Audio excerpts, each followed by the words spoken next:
So you're in the stands watching your favorite football team, and they're doing great. They're up 30-7 in the fourth quarter. But instead of running the ball and running out the clock, they start throwing the ball all over the field. You're yelling, "The game's in the bag. What are you doing?" Today we're going to talk about unnecessary financial risk. Everyone will have a different appetite for risk. We all know people that skydive and bungee jump, and we also know people who are completely on the other end of the spectrum. My grandmother went to Las Vegas once.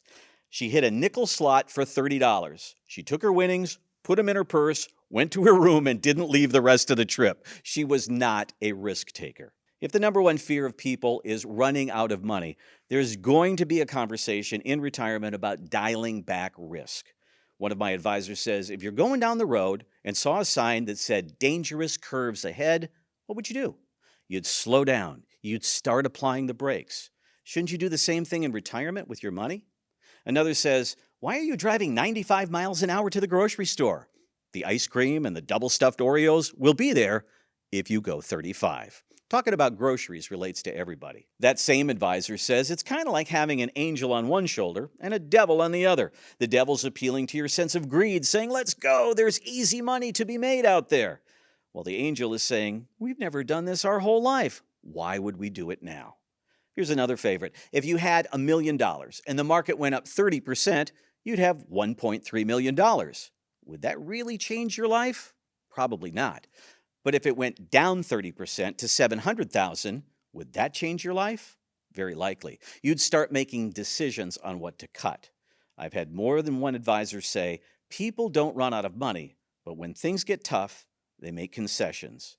They don't go on that vacation. They don't buy the new car. They put off that renovation that they always wanted to do.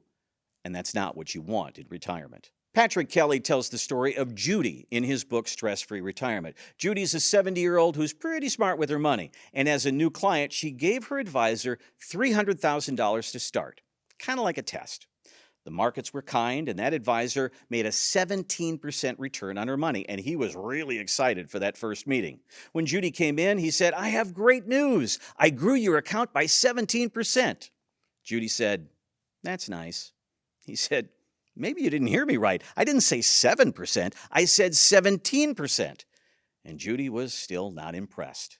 Then 2008 hit, and the market was down over 40%. While Judy's account didn't make any money, she also didn't lose any money. But the advisor was dreading that meeting, saying if she wasn't impressed by 17%, how's she going to feel about a zero return? Judy came in holding something. It was a pan of brownies. She came into the meeting and gave her advisor a big hug.